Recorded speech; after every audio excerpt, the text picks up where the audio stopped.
प्रिय मित्रों, आज हम आपको दो अभिन्न मित्रों की अद्भुत और प्रेरणादायक कथा सुनाने जा रहे हैं। यदि आप हमारे चैनल पर नए हैं तो कृपया लाइक, सब्सक्राइब और शेयर करना न भूलें। बहुत समय पहले की बात है। एक विशाल और प्रभावशाली राजा था। उसका राज्य चारों दिशाओं में विस्तृत था और उसकी प्रजा सुख शांति में जीवन व्यतीत कर रही थी। हर ओर समृद्धि का वातावरण था और किसी भी प्रकार की कमी नहीं थी। तभी राजमहल में एक शुभ समाचार आया। राजा के घर एक पुत्र का जन्म हुआ। राजा की प्रसन्नता अनंत हो गई और पूरे राज्य में उत्साह और आनंद की लहर दौड़ गई। सिर्फ राजा के घर में ही नहीं, बल्कि उसके वफादार मंत्री के घर भी उसी समय एक पुत्र का आगमन हुआ। इस दोहरी खुशी को मनाने के लिए नगर में भव्य आयोजन किए गए। धीरे धीरे दोनों बालक बड़े होने लगे। उनका पालन पोषण साथ हुआ और शिक्षा भी एक ही गुरुकुल में पूरी हुई। दोनों बालकों के बीच इतनी घनिष्ठता बढ़ी कि वे हर समय एक दूसरे के साथ रहते। समय के साथ वे दोनों युवा हो गए। एक दिन उन्होंने विचार किया कि क्यों न देश का भ्रमण किया जाए। चूंकि धन और साधनों की कोई कमी नहीं थी, उन्होंने राजा से अनुमति प्राप्त की और अपनी यात्रा पर निकल पड़े। भ्रमण करते करते वे एक घने जंगल में पहुंचे। रात गिरने लगी थी और आसपास कोई गांव या बस्ती नजर नहीं आ रही थी। उन्होंने निर्णय लिया कि जंगल में ही रात बितानी होगी। एक विशाल वृक्ष को देखकर उन्होंने सोचा कि यह रात्रि विश्राम के लिए उचित स्थान होगा। दोनों ने अपने घोड़ों को वृक्ष के नीचे बांधा और स्वयं उसकी ऊंची शाखाओं पर चढ़ गए। वहां उन्होंने रात गुजारने की योजना बनाई। जैसे जैसे रात का अंधकार गहराने लगा, जंगल की भयंकर खामोशी और जंगली जानवरों की आवाजों ने वातावरण को भयावह बना दिया। ऐसी विकट परिस्थितियों में उन्हें नींद नहीं आ पा रही थी, परंतु उन्होंने साहस बनाए रखा। आधी रात के सन्नाटे में उन दोनों मित्रों ने एक विचित्र और रहस्यमय दृश्य देखा, जिसने उनके हृदय में भय उत्पन्न कर दिया। जिस वृक्ष के पास वे विश्राम कर रहे थे, उसके पास ही एक शांत सा तालाब था। अचानक उस तालाब के मध्य जल में हलचल होने लगी। जैसे ही पानी में कंपन बढ़ा, वहां से सांप के फुफकारने जैसी तीव्र ध्वनि गूंजने लगी। कुछ ही क्षणों में तालाब के मध्य से एक विशाल नाग प्रकट हुआ। उसका फन ऊपर उठा हुआ था और उसके मस्तक पर एक अद्भुत मणि शोभायमान थी।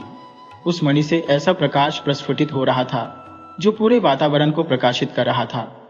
नाग ने धीरे धीरे अपनी मणि को तालाब के पास एक मिट्टी के टीले पर रखा और भोजन की तलाश में फुफकारते हुए उसी वृक्ष के नीचे आ पहुंचा, जिस पर दोनों मित्र छिपे बैठे थे। उस विशाल नाग को अपनी ओर आता देख दोनों मित्र भयभीत हो उठे। उन्हें लगा कि नाग उन्हें डस लेगा और उनकी जीवन यात्रा यही समाप्त हो जाएगी। लेकिन कुछ समय बाद वह नाग दूसरी दिशा में चला गया। नाग के हटते ही मंत्री का पुत्र अपनी जिज्ञासा को नियंत्रित नहीं कर पाया। उसने वृक्ष से नीचे उतरने का साहस किया और उस मणि के समीप जा पहुंचा। बचपन से कहानियों में सुनने के बाद अब वह उस दिव्य मणि को अपनी आंखों के सामने देख रहा था। उसने तत्काल निर्णय लिया और मणि को सुरक्षित करने की योजना बनाई। मंत्री के पुत्र ने सुना था कि इस प्रकार की मणि का प्रकाश छिपाने का एकमात्र उपाय इसे गोबर या घोड़े की लीद से ढकना है। संयोग से पेड़ के नीचे बंधे घोड़ों की लीद वहां उपलब्ध थी। उसने शीघ्रता से मणि को लीद से ढका और फिर फुर्ती से वापस वृक्ष पर चढ़ गया। कुछ समय बाद नाग वापस लौटा। उसने अपनी मणि को वहां न पाकर क्रोधित होकर अपनी पूंछ और फन को बार बार जमीन पर पटकना शुरू कर दिया। अपने क्रोध और निराशा में उसने अपने प्राण वहीं त्याग दिए। नाग के मरते ही दोनों मित्र राहत की सांस ले सके। प्रभात की पहली किरण के साथ राजा और मंत्री के पुत्र वृक्ष से नीचे उतरे। मंत्री के पुत्र ने मणि को उठाया और उसे साफ करने के लिए तालाब की ओर गया। जैसे ही उसने मणि को जल में धोया, एक अद्वितीय चमक चारों ओर फैल गई। उस प्रकाश की तीव्रता ने तालाब के तल को भी प्रकाशित कर दिया। तालाब की गहराई में दीवारों से घिरा एक भव्य महल दिखाई दिया। यह दृश्य देखकर मंत्री का पुत्र अपने मित्र राजा के पुत्र से बोला, आओ एक डुबकी लगाकर उस महल तक चलें। राजा का पुत्र अत्यधिक भयभीत हो गया और कांपती आवाज में बोला, अगर वहां कोई राक्षस या दानव हुआ तो वह हमें निगल जाएगा। लेकिन मंत्री का पुत्र, जो साहसी और निडर था, उसने आत्मविश्वास भरे स्वर में उत्तर दिया, चलो, जो भी होगा देखा जाएगा। दोनों ने साहस बटोरकर तालाब में डुबकी लगाई। मंत्री के पुत्र के हाथ में वह मणि थी, जिसका प्रकाश चारों ओर फैल रहा था और वह उनके मार्ग को आलोकित कर रही थी।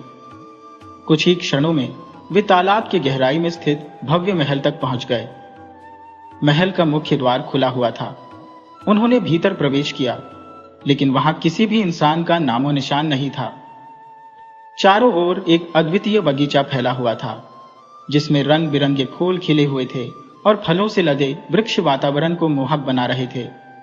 महल की दीवारें स्वर्ण की बनी हुई थी और उनमें बहुमूल्य हीरे जड़े हुए थे। महल के अंदर की हर वस्तु सोने की थी। ऐसा प्रतीत होता था मानो इस स्थान को इसके निवासी छोड़कर कहीं चले गए हो। घूमते घूमते दोनों मित्र एक भव्य कक्ष में पहुंचे। वहां उन्होंने देखा कि एक सोने के पलंग पर एक अत्यंत सुंदर युवती गहरी नींद में सो रही थी। उसकी त्वचा दूध सी सफेद और उम्र लगभग 16 वर्ष प्रतीत होती थी। उसकी अद्वितीय सुंदरता को देखकर वे विस्मित हो गए। कुछ समय बाद युवती ने अपनी आंखें मलते हुए उन्हें देखा और भयभीत होकर पूछा, तुम कौन हो और यहाँ कैसे आ गए? क्या तुम्हें नहीं पता कि यहाँ एक विशालकाय नाग रहता है? वह कभी भी आ सकता है और तुम्हें निगल जाएगा। मंत्री का पुत्र शांत स्वर में बोला, हमें यह झात है। लेकिन युवती को उनकी बातों पर विश्वास नहीं हुआ।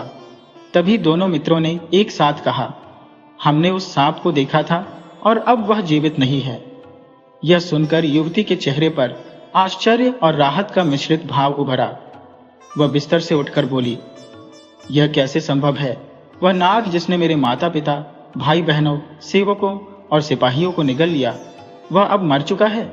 मंत्री का पुत्र दृढ़ता से बोला, हाँ, वह नाग अब इस संसार में नहीं है।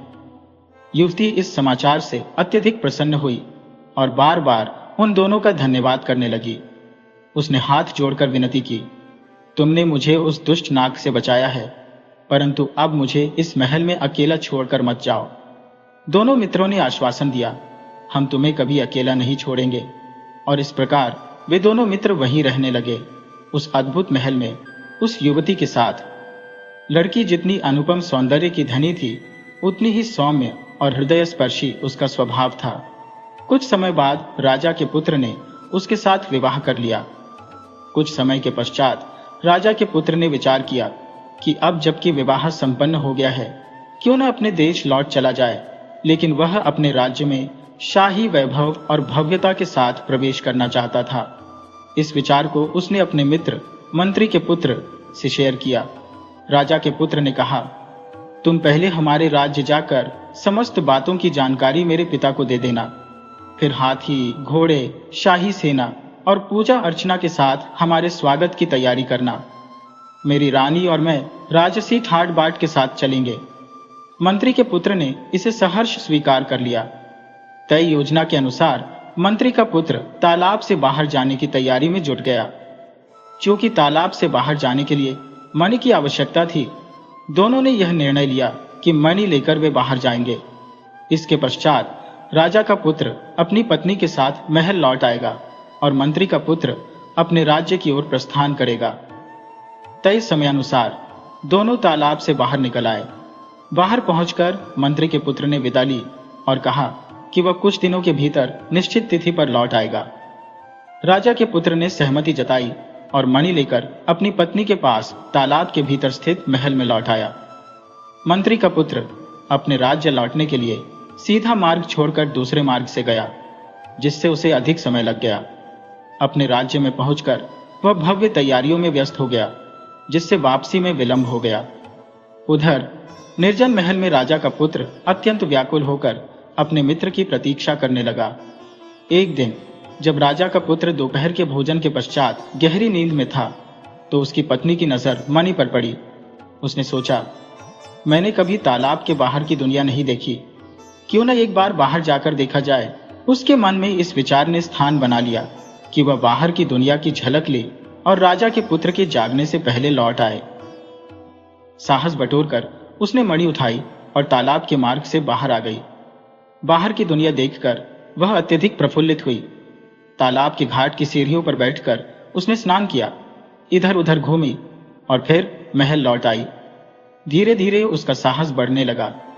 अब यह उसकी दिनचर्या बन गई। दोपहर में जब उसका पति भोजन के पश्चात सो जाता तो वह मणि लेकर तालाब से बाहर निकलती, कुछ समय बाहरी दुनिया में बिताती और फिर महल लौट आती। एक दिन वह युवती तालाब से बाहर आई और अपने नित्य क्रम की भांति इधर उधर घूमने लगी।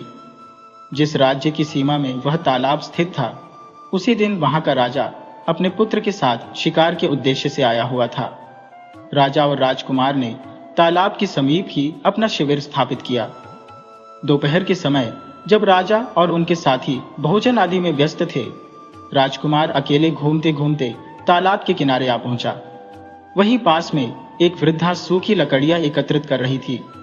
वह अत्यंत निर्धन थी और लकड़ियां बेचकर ही अपने जीवन यापन का साधन जुटाती थी। उसी समय वह युवती मणि लेकर तालाब की सीढ़ियों पर बैठी हुई थी। अचानक उसकी दृष्टि राजकुमार और वृद्धा पर पड़ी। उन्हें देख वह घबराकर तुरंत तालाब में डुबकी लगाकर अपने जल महल में लौट गई। महल पहुंचकर उसने राहत की सांस ली, लेकिन उधर राजकुमार उसकी अद्वितीय सुंदरता पर विमोहित हो गया। ऐसी रूपवती कन्या उसने जीवन में पहले कभी नहीं देखी थी। उसकी मात्र एक झलक ने राजकुमार को स्तंभित कर दिया।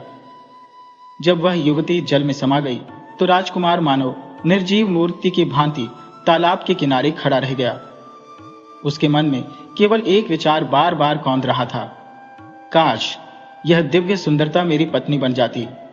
युवती के लौटने की प्रतीक्षा में वह वहीं ठिठका खड़ा रहा, लेकिन उसकी कामना पूरी नहीं हुई। धीरे धीरे राजकुमार की मनोदशा विक्षिप्त सी हो गई। वह बार बार बुदबुदाता, अभी तो यही थी, अब भी नहीं है, अभी तो यही थी। उसे वहां से राजमहल ले जाना अत्यंत कठिन हो गया। राजमहल पहुंचने के बाद भी उसकी अवस्था नहीं सुधरी। राजा ने अनेक वैद्यों और उपचारकों को बुलवाया, किंतु किसी ने भी राजकुमार को ठीक नहीं कर पाया। राजा ने अपने राज्य और अन्य दूरस्थ क्षेत्रों में घोषणा करवाई कि जो कोई भी राजकुमार का उपचार करेगा, उसकी पुत्री से राजकुमार का विवाह कर दिया जाएगा और उसे आधा राज्य उपहार स्वरूप प्रदान किया जाएगा। फिर भी कोई भी उपचारक या ज्ञानी इस समस्या का समाधान करने के लिए आगे नहीं आया।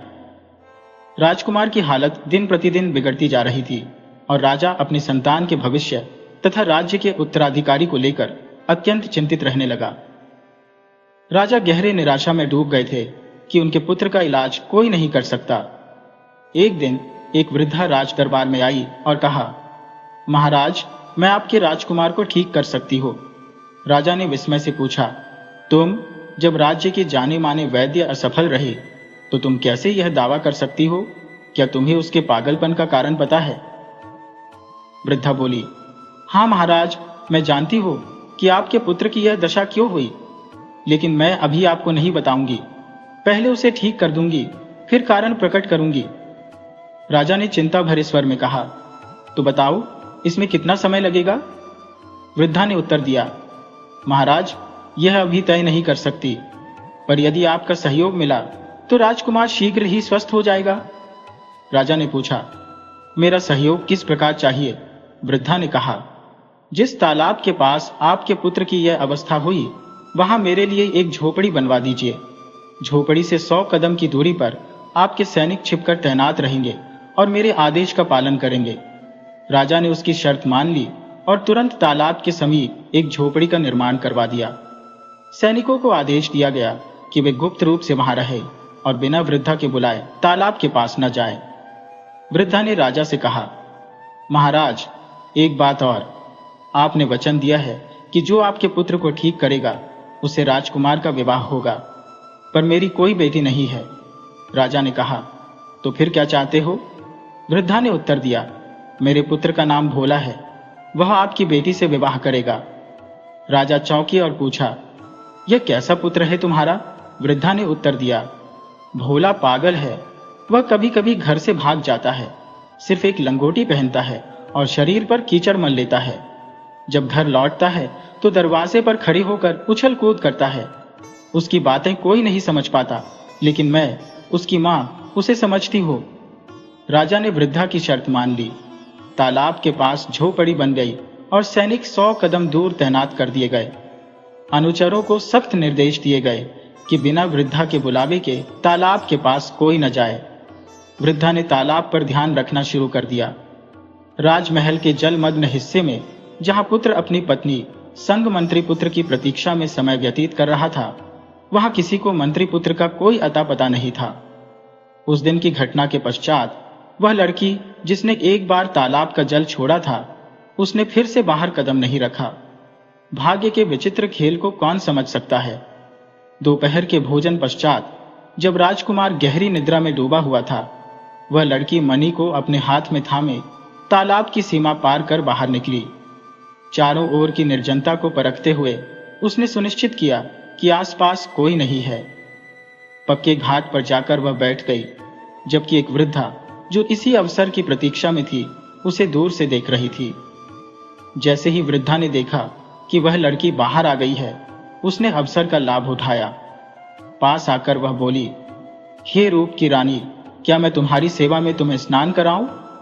लड़की ने मन ही मन सोचा, यह तो एक साधारण वृद्धा है, इससे क्या भय करना, और अनुमति दे दी। वृद्धा उसके समीप बैठ गई और उसकी हथेली में मणि को देखकर बोली, अरे बेटी, इसे हाथ में क्यों रखा है? यह पानी में गिर सकती है, इसे घाट पर सुरक्षित रख दो। लड़की ने सहजता से मणि को घाट पर रख दिया। वृद्धा ने अपनी चतुराई से मौका साधा और मणि को चुपके से अपनी ओढ़नी में छिपा लिया। इसके बाद उसने राजा के सैनिकों को संकेत दिया, जो पहले से ही छिपे हुए थे। सैनिकों ने तत्परता से लड़की को पकड़कर राजा के दरबार में प्रस्तुत किया। जैसे ही लड़की को दरबार में लाया गया, राजा के पुत्र की नजर उस पर पड़ी और वह खुशी से चिल्ला उठा, मिल गई, मिल गई। उसकी प्रसन्नता और उत्साह देखते ही बनते थे। राजकुमार की मानसिक स्थिति पूरी तरह सामान्य हो गई। राजा ने अपने पुत्र की खुशी देखकर उसकी शादी उस लड़की से करने का निर्णय लिया। लेकिन लड़की ने राजा से कहा, महाराज, मैं एक व्रत में हूं। मैंने संकल्प लिया है कि 1 वर्ष तक किसी अन्य पुरुष का मुख नहीं देखूंगी, अतः यह अभी संभव नहीं। राजा ने उदासी भरी दृष्टि से यह सुनकर सहमति जताई और प्रतीक्षा का निश्चय किया। उधर मंत्री का पुत्र अपनी तैयारी के साथ तालाब के किनारे आम्रवाटिका में तंबू गाड़े, हाथी घोड़े और सैनिकों के संग उपस्थित हुआ। वह दिन रात एक तक तालाब की ओर देखता रहता कि कब उसका मित्र बाहर आए और वह उसे वापस ले जा सके। किंतु समय बीतता रहा और यह प्रतीक्षा अनवरत चलती रही। मंत्री पुत्र, जो तीव्र बुद्धिमत्ता और दूरदर्शिता का प्रतीक था, तालाब की स्तब्ध गहराइयों को निहारते हुए सोच रहा था कि राजकुमार और उसकी पत्नी अब तक बाहर क्यों नहीं आए। उसकी छठी इंद्रिय उसे संकेत दे रही थी कि अवश्य ही किसी अप्रत्याशित घटना ने उन्हें रोक रखा है। किंतु वह जानता था कि पालपुरी तक पहुंचने के लिए सांप की मणि अपरिहार्य है। मणि के अभाव में उस स्थान तक पहुंच पाना असंभव था। इधर राजमहल में व्रत की अवधि अपने समापन की ओर अग्रसर थी। 1 वर्ष का समय पूर्ण होने को था और राजा ने अपने पुत्र के विवाह की तैयारियां प्रारंभ कर दी थी। नगर की सड़कों को दीपमालाओं और पुष्पों से सुसज्जित किया जा रहा था। हलवाइयों ने भांति भांति के व्यंजनों की तैयारी आरंभ कर दी थी। दरबार में मंगल गान गूंजने लगे और राजमहल की शहनाइयों की गूंज ने वातावरण को अलौकिक बना दिया। इस हर्षोल्लास के स्वर जब मंत्री पुत्र के कानों तक पहुंचे तो उसने तत्काल एक राहगीर से पूछा, भाई, यह उल्लास कैसा है? शहनाइयों की यह गूंज किस अवसर पर है? राहगीर ने उत्तर दिया, राजकुमार का विवाह एक अद्वितीय जल कन्या से होने जा रहा है, उसी की तैयारियां चल रही है। मंत्री पुत्र इस वार्ता से सब कुछ समझ गया। उसने तय किया कि पहले वह नगर जाकर समस्त रहस्योद्घाटन करेगा। नगर पहुंचने पर उसने एक ब्राह्मण के घर में शरण ली। ब्राह्मण ने उसका हार्दिक स्वागत किया, उसे भरपेट भोजन कराया और विश्राम हेतु एक कक्ष प्रदान किया। विश्राम के पश्चात मंत्री पुत्र ने ब्राह्मण से पूछा, हे ब्राह्मण देवता, कृपया बताएं, इस नगर में इतनी भव्य तैयारियां क्यों हो रही हैं? ब्राह्मण ने प्रत्युत्तर में कहा, लगता है तुम इस नगर में नवीन हो। हमारे निकटवर्ती जंगल में एक तालाब है जहां से एक विलक्षण जल कन्या को पकड़ा गया है। अब राज्य के राजकुमार का विवाह कल उसी कन्या के साथ संपन्न होगा। इसी कारण नगर में यह अभूतपूर्व उल्लास है। ब्राह्मण की बातों को ध्यानपूर्वक सुनते हुए मंत्री पुत्र ने अधिक जानकारी जुटाने का प्रयास किया। उसने पूछा, इस जल कन्या को पकड़ने की कथा क्या है और राजा ने उस बुढ़िया को क्या वचन दिया था जिसने राजकुमार को ठीक किया? ब्राह्मण ने उसे विस्तार से बताया कि कैसे राजा शिकार करते हुए जंगल पहुंचा था और राजकुमार की मानसिक स्थिति बिगड़ गई थी। फिर एक वृद्धा ने जल कन्या को पकड़कर राजकुमार को स्वस्थ कर दिया। किंतु ब्राह्मण ने यह भी बताया कि वृद्धा का बेटा भोला अचानक लापता हो गया था और राजा का वचन अब तक पूर्ण नहीं हुआ। मंत्री पुत्र ने इस सारी जानकारी को आत्मसात किया और मन ही मन अगले कदम की योजना बनाने लगा। बुढ़िया ने कहा कि जब उसका बेटा आएगा तभी वह देखेगी कि वह कैसा है। मंत्री पुत्र ने उत्सुकता पूर्वक पूछा, बुढ़िया का बेटा कैसा दिखता है? इस पर ब्राह्मण ने उत्तर दिया, उसकी कद काठी बिल्कुल तुम्हारे समान है, परंतु वह केवल एक लंगोटी धारण करता है। उसका संपूर्ण शरीर राख से ढका रहता है और वह हाथ में पेड़ की एक डाल लेकर अपनी मां के घर के सामने उछल उछल कर नाचता है। वह निरंतर कहता रहता है, यह नहीं होगा, यह नहीं होगा, क्योंकि वह पागल है। यह सुनकर मंत्री पुत्र ने मन ही मन एक युक्ति गढ़ी। उसने ब्राह्मण से विदा ली और नगर के बाहर चला गया। थोड़ी देर बाद वह बुढ़िया के पागल बेटे का भेष धारण कर नगर में लौट आया। उसने अपने तन पर राख मल ली, लंगोटी पहन ली और हाथ में पेड़ की एक डाल लेकर बुढ़िया के घर के सामने नाचने लगा। उसकी हरकतें और शब्द बिल्कुल असली भोला की तरह थे। उसकी आवाज सुनकर बुढ़िया की खुशी का ठिकाना न रहा। उसने उसे पहचानने में भूल कर दी और उसे अपना ही बेटा समझ लिया। उसने प्रसन्न होकर कहा, बेटा, भगवान ने मेरी सुन ली, अब मुझे छोड़कर मत जाना। मैंने तेरे लिए बहुत कुछ सोचा है। मंत्री पुत्र जो नकली भोला बनकर आया था, केवल नहीं होगा, नहीं होगा कहता रहा ताकि उसका भेद न खुल सके। बुढ़िया ने उसे समझाते हुए कहा, तू मेरे साथ रह, मैं तेरा विवाह राजा की बेटी से करवाऊंगी। मंत्री पुत्र ने भोला का अभिनय करते हुए विवाह के लिए सहमति दे दी। इसके बाद बुढ़िया ने बताया कि उसने तालाब से एक अत्यंत सुंदर जल कन्या को पकड़कर रखा है। उसने मंत्री पुत्र से पूछा, तू सांप की मणि देखेगा? मंत्री पुत्र ने भोलेपन से कहा, देखूंगा, देखूंगा। नाचते नाचते उसने यह बात दोहराई ताकि बुढ़िया को कोई संदेह न हो। बुढ़िया ने अपनी कमर के कपड़े में छिपाकर रखी हुई मणि निकाली और उसे दिखाया। जैसे ही मणि बाहर आई, मंत्री पुत्र ने उसे अपनी चतुराई से झपटकर अपनी अंटी में छुपा लिया। बुढ़िया अपने बेटे की शादी के ख्वाबों में इतनी मग्न थी कि उसे इसका आभास ही नहीं हुआ। वह खुशी खुशी अपने तथाकथित बेटे को लेकर राजमहल पहुंच गई, यह सोचते हुए कि अब उसका सपना साकार होने वाला है। जिस कमरे में राजकन्या थी, उसी में बुढ़िया ने अपने बेटे को बैठा दिया। सांझ ढलने पर उसने उसे घर लौटने के लिए कहा, लेकिन वह टस से मस नहीं हुआ। बार बार वह यही दोहराने लगा, यही रहूंगा, यही रहूंगा। बुढ़िया ने बहुत प्रयास किया, परंतु वह टस से मस नहीं हुआ। थक हार कर बुढ़िया ने पहरेदारों से उसका ध्यान रखने को कहा और स्वयं अकेली लौट गई। रात्रि में जब पूरा महल गहरी निद्रा में डूबा था, मंत्री पुत्र जो भेष बदलकर आया था, चुपके से राजकन्या के पास पहुंचा। उसने अपना असली परिचय दिया।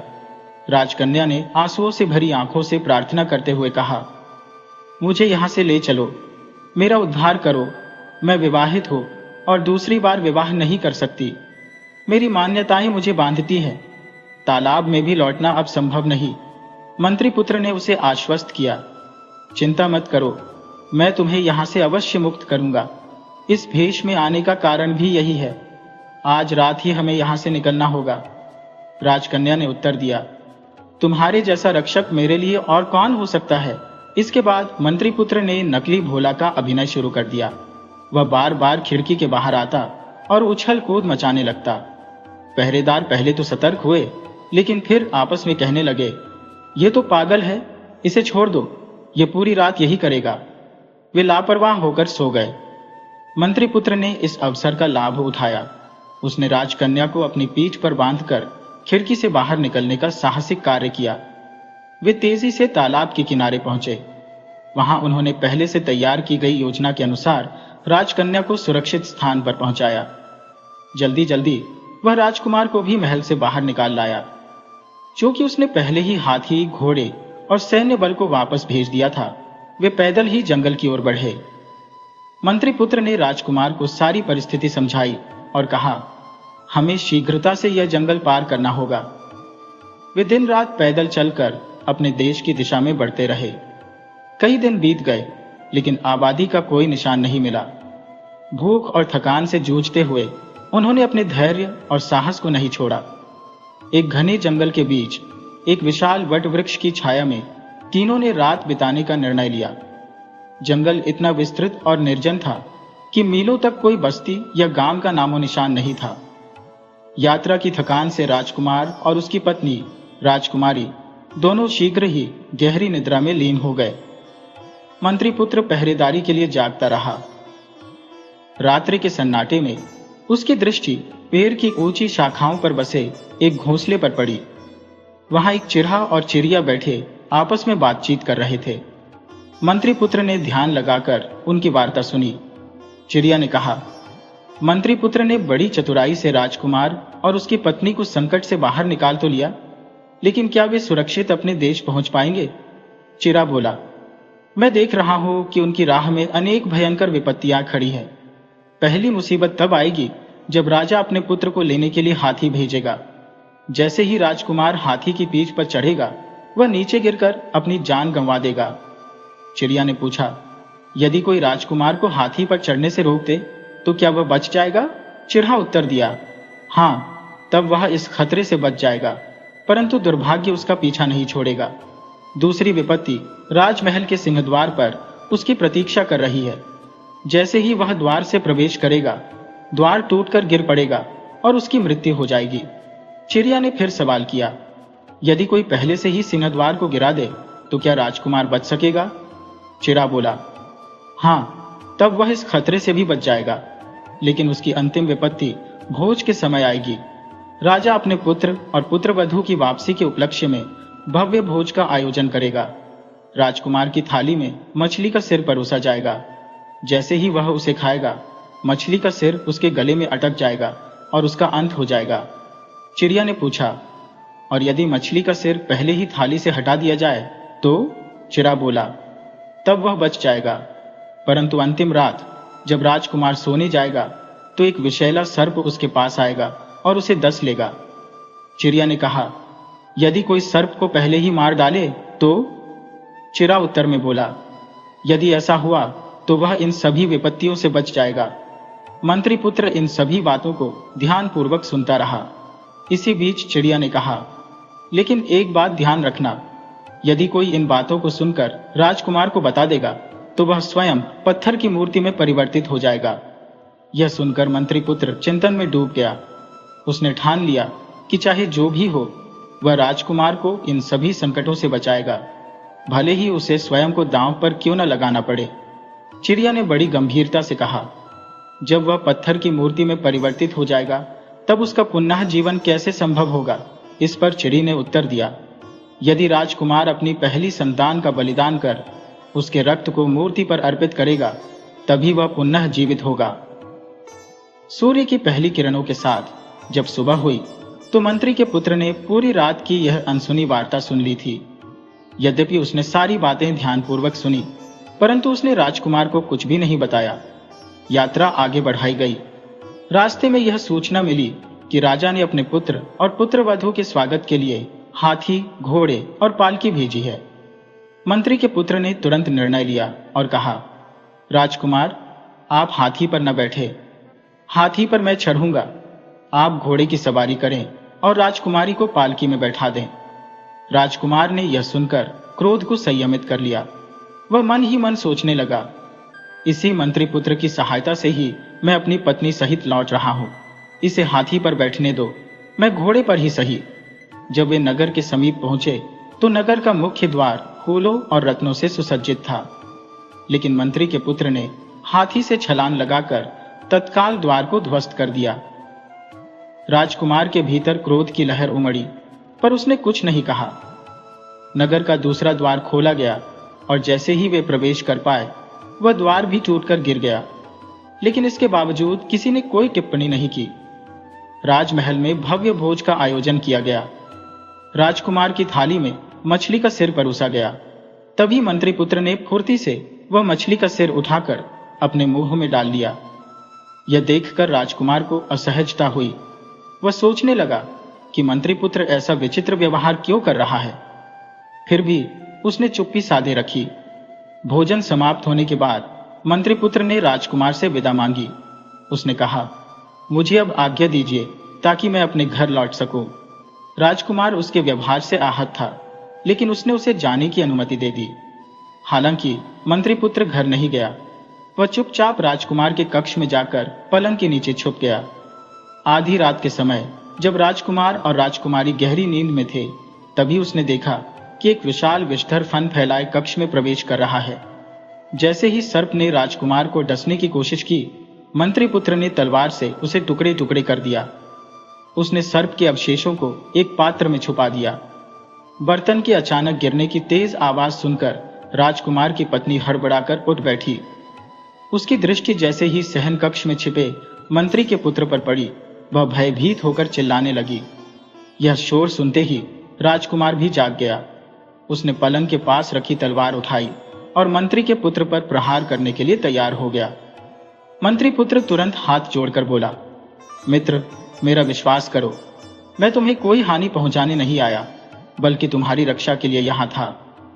लेकिन क्रोध से आगा बबूला राजकुमार उसकी बातों को सुनने को तैयार नहीं था। उसने दहाड़ते हुए कहा, झूठे बहाने मत बनाओ। मैं पतालपुरी से लौटने के बाद से ही तुम्हारे व्यवहार में बदलाव देख रहा हूं। तुम मुझसे ईर्ष्या करते हो और छल से भरे हुए हो। राजकुमार की तीखी बातों ने माहौल को और अधिक तनावपूर्ण बना दिया। जबकि मंत्री का पुत्र शांत बना रहा। वह बोला, मित्र, यदि तुम मेरी बातों पर ध्यान दोगे तो समझोगे कि मैंने यह सब तुम्हारी भलाई के लिए किया है, अन्यथा मेरे पास कोई विकल्प नहीं था। राजकुमार चिल्लाया, सच क्यों नहीं बताते? किसने तुम्हारा मुंह बंद कर रखा है? कौन है जो तुम्हें रोक रहा है? मंत्री पुत्र ने गहरी सांस ली और बोला, मेरा भाग्य मित्र, यदि मैंने तुम्हें सच्चाई बता दी तो मैं पत्थर की मूर्ति बन जाऊंगा। लेकिन यदि तुम मुझे बचाना चाहते हो तो तुम्हें अपनी पहली संतान की बलि देकर उसके रक्त से मुझे अभिषेक करना होगा, तभी मैं पुनः जीवन पा सकूंगा। राजकुमार का क्रोध और बढ़ गया। वह गरजते हुए बोला, तुम ये मनगढ़ंत कहानियां क्यों सुना रहे हो? मुझे बेवकूफ समझते हो? तुम्हारे छल कपट में मैं फंसने वाला नहीं हूं। अब मैं तुम्हारी कोई बात नहीं मानूंगा। मंत्री पुत्र का चेहरा दुख से भर गया। उसने अंततः सारी बातें राजकुमार के सामने प्रकट करने का निर्णय लिया। उसने कहा, जब हम जंगल में थे और तुम विश्राम कर रहे थे, मैंने चिरहा और चिड़िया की वार्ता सुनी थी। उन्होंने जो रहस्य बताया वह मैंने तुमसे छिपाया ताकि तुम्हें कष्ट ना हो। जैसे ही मंत्री पुत्र ने यह सत्य राजकुमार को बताया, उसके शरीर का हर अंग धीरे धीरे सफेद होने लगा। आखिरी शब्द कहते ही वह पूरी तरह से एक संगमरमर की मूर्ति में परिवर्तित हो गया। राजकुमार की आंखों से पश्चाताप की आंसू बहने लगे। उसने अपने मित्र की निस्वार्थता को महसूस किया और खुद को कोसते हुए कहा, मुझे अपने मित्र पर विश्वास करना चाहिए था। उसने अपनी मित्रता निभाई, लेकिन मैं कितना स्वार्थी निकला। अब राजकुमार ने ठान लिया कि वह अपने मित्र को पुनः जीवन दिलाने के लिए किसी भी हद तक जाएगा। उसके भीतर एक नए सिरे से अपने मित्र के प्रति गर्व और समर्पण का भाव जाग उठा। कुछ समय बीतने के उपरांत राजकुमार की पत्नी ने एक अद्वितीय रूप सौंदर्य वाले पुत्र को जन्म दिया। उस नवजात को देखकर माता पिता के हृदय में अपार आनंद का संचार हुआ। किंतु कक्ष के एक कोने में खड़ी मंत्री के पुत्र की श्वेत पत्थर की मूर्ति को देखकर उनका हृदय विदीर्ण हो उठता। वह असहायता और मित्र के प्रति अपराध बोध की पीड़ा से भर उठते। राजकुमार और उनकी पत्नी अपने पुत्र को अपार स्नेह और ममता से देखती, किंतु यह विचार कि उसी पुत्र का बलिदान उनके मित्र के जीवन का एकमात्र मार्ग है, उनके मन को मथता रहता। पुत्र के रक्त से मित्र को पुनर्जीवन देने का निश्चय राजकुमार ने दृढ़ता से कर लिया, लेकिन उसकी पत्नी अपने हृदय के अंश को खोने का साहस नहीं जुटा पा रही थी। वह कहती, मैं अपने लाल के जीवन को इस प्रकार नष्ट होते हुए नहीं देख सकती। पुत्र जो इतना हृष्ट पुष्ट और सौम्य था कि उसकी मुस्कान मात्र से थकी हुई मां की सारी क्लांति क्षण भर में विलीन हो जाती, मां के लिए जीवन का स्रोत था। राजकुमार ने अपनी पत्नी को समझाते हुए कहा, हम अपने मित्र के महान त्याग को कैसे भूल सकते हैं। उसने हमारे लिए अपने जीवन का बलिदान दिया। क्या हम अपने पुत्र का जीवन देकर उसकी यह उदारता नहीं चुका सकते। आखिरकार कलेजे पर पत्थर रखकर राजकुमारी अपने पुत्र का बलिदान देने के लिए राजी हो गई। मां ने अपने बालक को गले से लगाकर अंतिम बार उसकी मासूमियत को महसूस किया। फिर राजकुमार ने भारी मन और कंपाते हाथों से तलवार उठाई और पुत्र का जीवन समाप्त कर दिया। पुत्र का रक्त मूर्ति पर अर्पित किया गया। जैसे ही रक्त मूर्ति को स्पर्श करता है, मंत्री का पुत्र पत्थर से जीवित मनुष्य में परिवर्तित हो गया। उसने अपने जीवन के लौटने पर आभारी होते हुए चारों ओर देखा, लेकिन जैसे ही उसकी दृष्टि कटी हुई बालक की देह पर पड़ी, वह चीत्कार कर उठा। उसके हृदय को मानो घाव सा लगा। वह बोला, यह क्या अनर्थ कर दिया। अब इस मासूम को कैसे जीवित किया जाए। तभी उसे स्मरण हुआ कि राजकुमार की माता देवी काली की सिद्ध भक्त थी। वह तुरंत उस कटी देह को लेकर देवी के चरणों में जा पहुंचा। देवी काली की कृपा से वह बालक पुनः जीवित हो गया। राजकुमार, उसकी पत्नी और मंत्री का पुत्र यह चमत्कार देखकर काली माता की जय जयकार करने लगे। मां काली की पूजा अर्चना करते हुए उनका हृदय कृतज्ञता से भर गया। पुत्र के जीवित होने पर राजकुमारी का हर्षोन्माद शब्दों से परे था। अब मंत्री का पुत्र और राजकुमार परिवार सहित सुख शांति से रहने लगे। राजकुमार ने राजा का पद संभाल लिया और अपने मित्र को अपनी सेना का प्रधान सेनापति नियुक्त किया। दोनों मित्रों ने अपनी मित्रता का अनोखा अध्याय रचते हुए अपने राज्य को सुख समृद्धि से परिपूर्ण किया।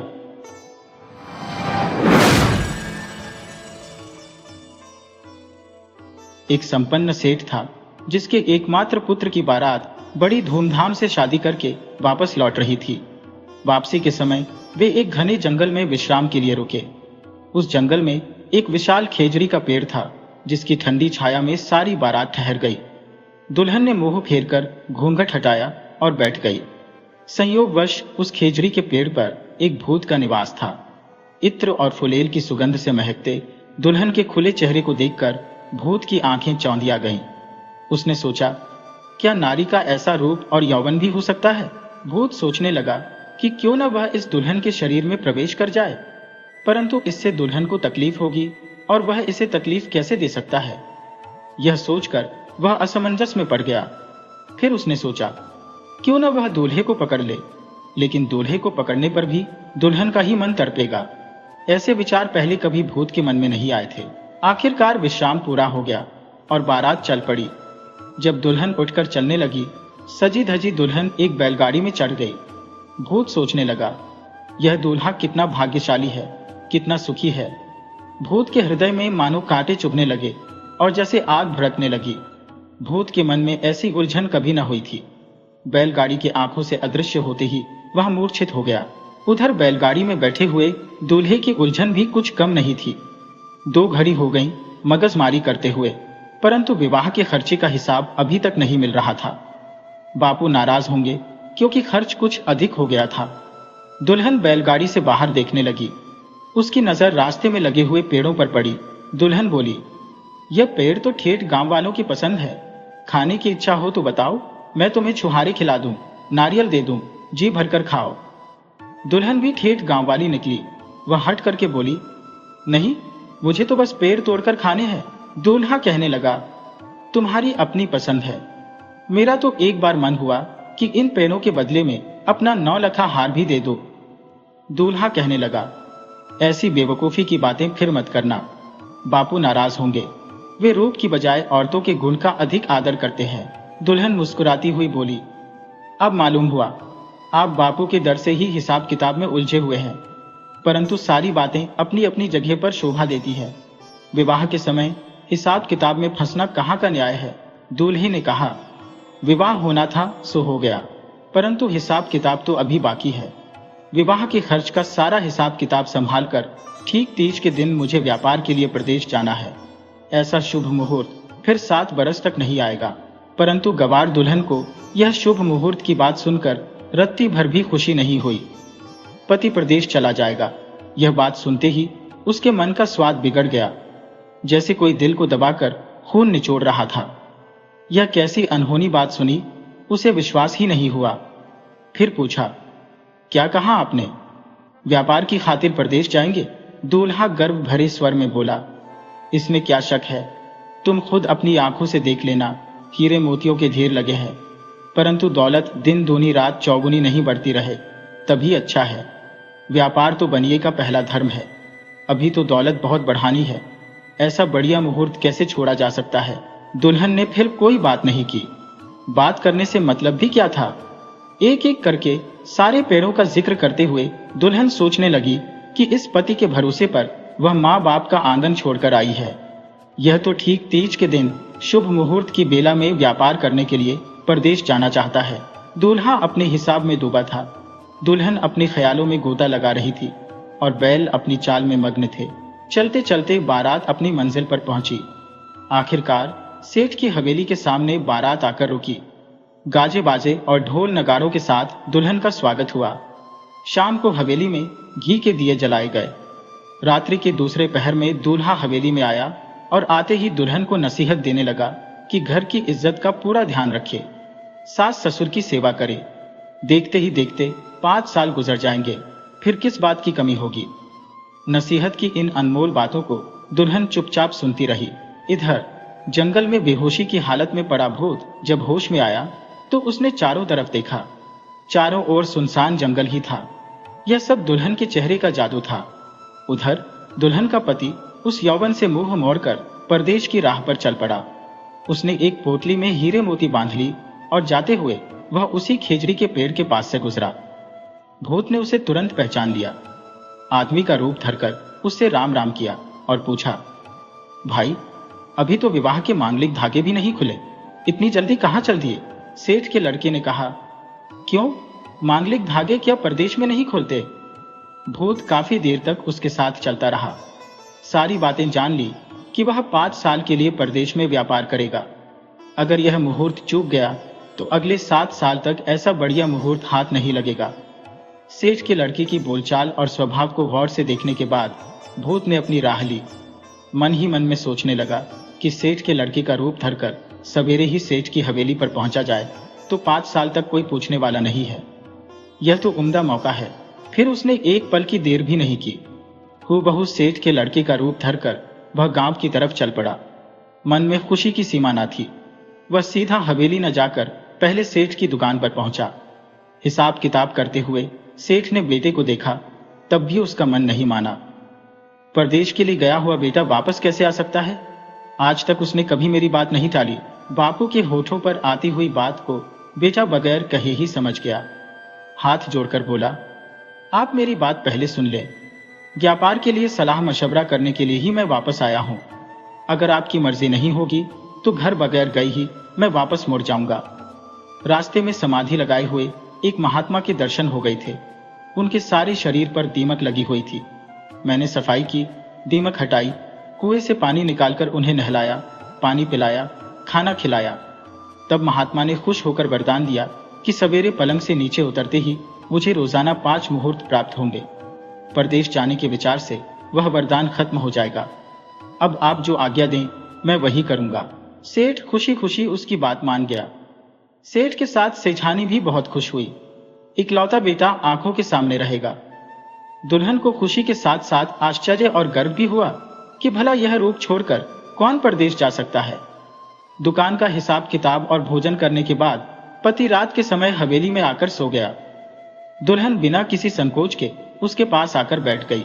दुल्हन मुस्कुराती हुई बोली, मैं जानती थी कि तुम बीच राह से ही लौट आओगे। मेरे रोकने के बावजूद भी क्यों ना रुके?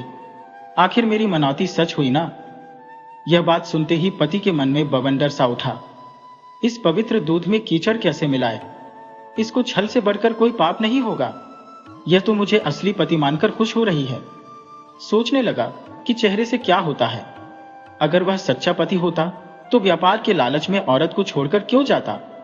क्या उसने इसीलिए हाथ थामा था कि ऐसे रूप को वह छोड़कर चला जाए? वह थोड़ा खिसक कर कहने लगा, दरअसल मैं तो कोई दूसरा आदमी हूं। इसके बाद उस भूत ने दुल्हन को सारी बात बताई कि उस खेजड़ी के पेड़ पर उसका ठिकाना है और उसके रूप को देखकर उसकी क्या हालत हुई थी, कैसे वह उसे देखकर बेहोश हुआ और कैसे वह वापस होश में आया। परदेश जाते हुए उसके पति के साथ क्या क्या बातें हुई और फिर उसका रूप धरकर वह इस हवेली में कैसे आया, सारी बातें विस्तार से बताईं। दुल्हन कठपुतली की तरह गुमसुम बैठी सारी बातें सुनती रही। क्या इसी बात को सुनने के लिए विधाता ने उसे कान दिए थे? उसकी कलाई को सहलाते हुए भूत आगे कहने लगा, माँ बाप को तो रोज 5 मोहरे चाहिए और दुकान की कमाई से मतलब है। असली बात से उन्हें कोई लेना देना नहीं है, परंतु अगर तुम्हें ना बताया तो यह प्यार के मुंह पर कालिक पुतेगी। तुम्हें तड़पाकर मैं प्रेम का आनंद नहीं लेना चाहता, फिर भी उम्र भर तुम्हारा एहसान मानूंगा कि तुम्हारे प्रेम की वजह से मेरे हृदय का जहर अब अमृत में बदल गया। दुल्हन के दिमाग में एक लहर सी उठने लगी। वह सोचने लगी, मेरे जन्म के समय घर वालों को कोई खास खुशी नहीं हुई थी। लड़का होता तो अधिक खुश होते, और अब एक पति मिला तो वह भी व्यापार और हिसाब किताब में खोया रहता है। उसे ना तो बैलगाड़ी में मेरी बात समझ में आई और ना ही रानीवास में सुना। रानीवास और सेज छोड़कर अपने व्यापार के लिए चल पड़ा, वापस मुड़कर भी नहीं देखा। और आज इस भूत ने प्रेम की ऐसी रोशनी जगा दी जो आज तक मैंने नहीं देखी। 7 फेरे वाला पति जबरन रवाना हो गया तो उस पर वश नहीं चला। भूत वाली इस प्रीत के सामने भी उसका वश कहाँ चलता। जाने वाले को रोक ना सकी तो फिर रानीवास में आने वाले को कैसे रोके। पति ने तो उसे इस मझधार में छोड़ ही दिया था। भूत होते हुए भी इसने प्रीत जताई तो कैसे इनकार करें। अपनी सुध बुद्धि विसार कर भूत की गोद में लुढ़क गई। चुटकियों में दिन बीतने लगे।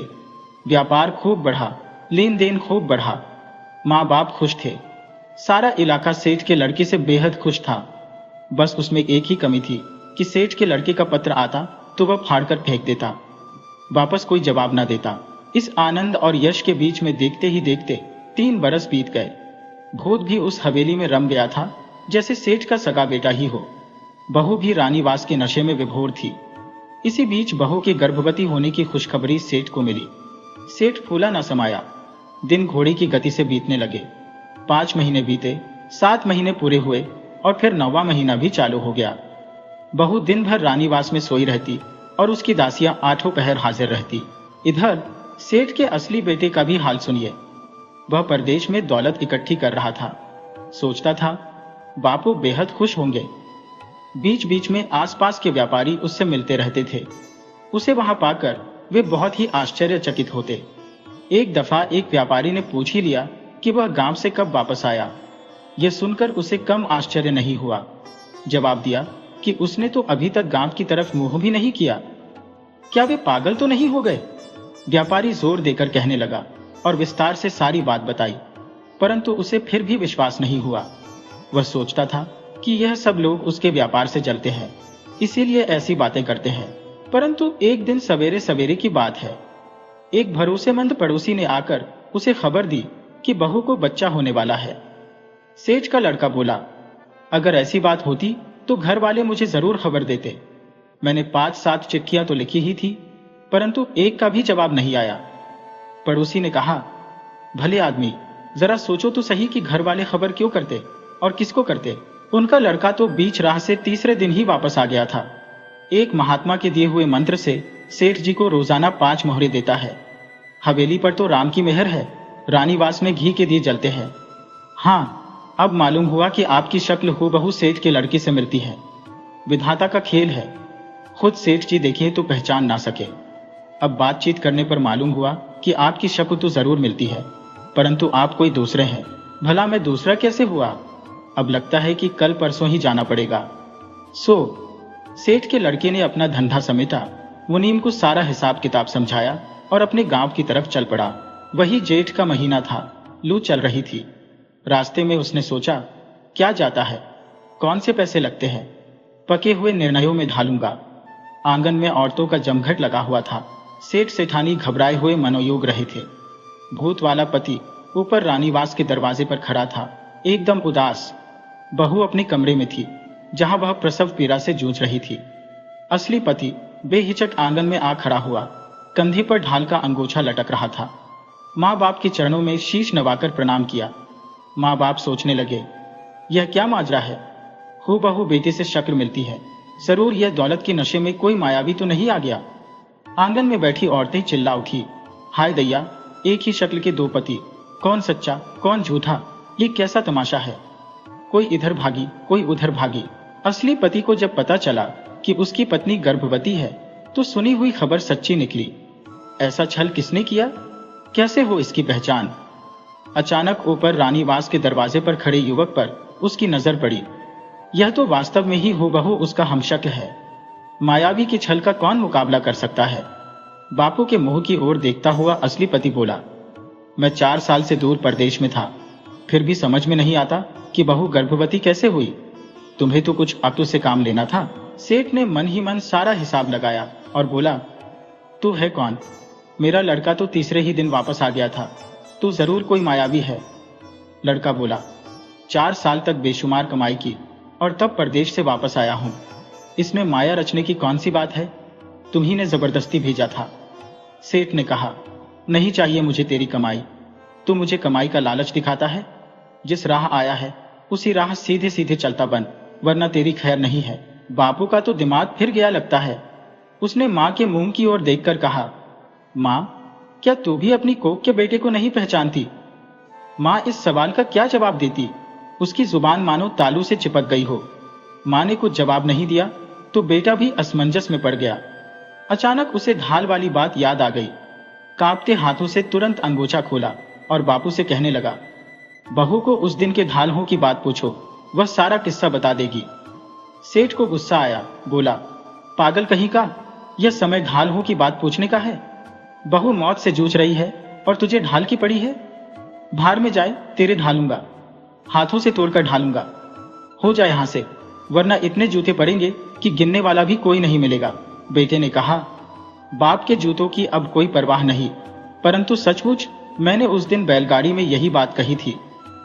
हवेली से भागी हुई औरतों के जरिए यह बात हवा की तरह घर घर में फैल गई। देखते ही देखते सेठ की हवेली के सामने मेला सा लग गया। उधर बहू अपने कमरे में प्रसव पीड़ा से बेहाल हो रही थी। चारों तरफ खूब तमाशा होने लगा। अपनी हवेली के चारों ओर यह जमघट देखा तो सेठ की एड़ी से लेकर छोटी तक आग लग गई। कहने लगा, मेरे घर की बात है, मैं आप ही निपटा लूंगा। बस्ती वालों, तुम क्यों टांग अड़ा रहे हो। मैं कहता हूं कि बाद में आने वाला आदमी कोई कपटी है। मैं अपने नौकरों से धक्का देकर उसे निकलवा दूंगा। बेटा चिल्लाया, बापू, तुम यह क्या पागलपन करते हो। सूरज को तवा और तवे को सूरज बता रहे हो। तुम जैसे भी चाहो पूरी छानबीन कर लो। यह सरासर अन्याय हो रहा है। बस्ती वालों की भीड़ भी अब ढाल वाले पति का साथ देने लगी। उधर बहू के कमरे का दरवाजा खुला तो दाई ने आकर खबर दी कि बहू को लड़की हुई है। मौत की विकट घड़ी अब टल गई है। रानीवास के बाहर खड़े भूत वाले पति को अब जाकर होश आया।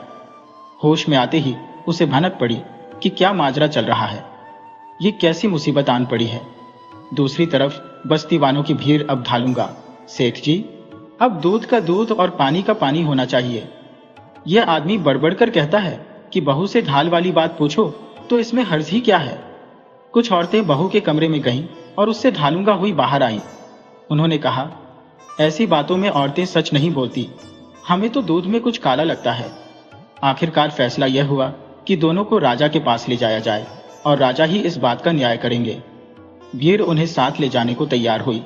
रानी निवास के बाहर खड़े पति ने कहा, मुझे एक दफा बहू के कमरे में जाने दो। माँ बेटी की खैरियत कैसी है, जरा पूछ तो लूं। पर लोग नहीं माने। कहने लगे, फैसला होने के बाद सारी उम्र खैरियत पूछते रहना, इतनी जल्दी क्या है। दोनों पति बंधे हुए साथ साथ चल रहे थे। सेठ भी जूतियां फटकारते हुए उनके साथ जा रहा था। वह भूत तो महाबली था। न्याय करने वाले पंचों की गर्दन एक साथ मरोड़ सकता था, कई कर्तव्य दिखा सकता था, किसी के शरीर में घुसकर उसका सत्यानाश कर सकता था। परंतु 4 साल तक प्रेम की जिंदगी जीकर उसका मानस ही बदल गया था।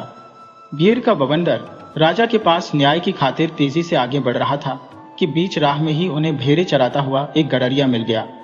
कहने लगा, इतने सारे लोग इकट्ठे होकर कहां जा रहे हैं। 2-3 बार समझाने पर उसे ठीक से समझ में आया कि आखिर माजरा क्या है। वह कहने लगा, इस अदने से काम की खातिर बेचारे राजा को क्यों तकलीफ देते हो। इस झमेले को तो मैं ही निपटा सकता हूं। लोगों ने सोचा कि अभी राज दरबार तो काफी दूर है, अगर इस गवार की अकल से ही काम निकल जाए तो क्या हर्ज है, वरना आगे तो जाना ही है। वे लोग मान गए। तब गडरिया ने बारी बारी से दोनों के चेहरे को देखा। बिल्कुल एक ही शक्ल, बाल जितना भी फर्क नहीं था।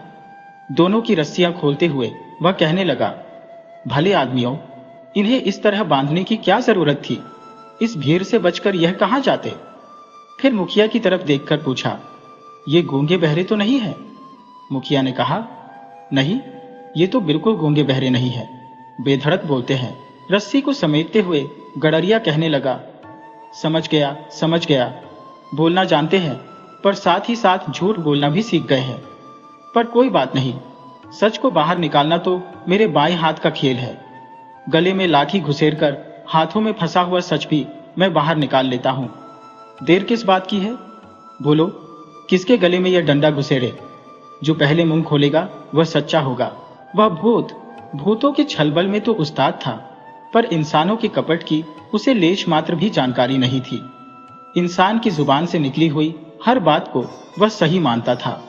सोचने लगा, उसके गले में यह डंडा क्या बिगाड़ सकता है? ऐसे 7 डंडे भी घुसेड़ दो तो मेरा बाल भी बांका नहीं हो सकता।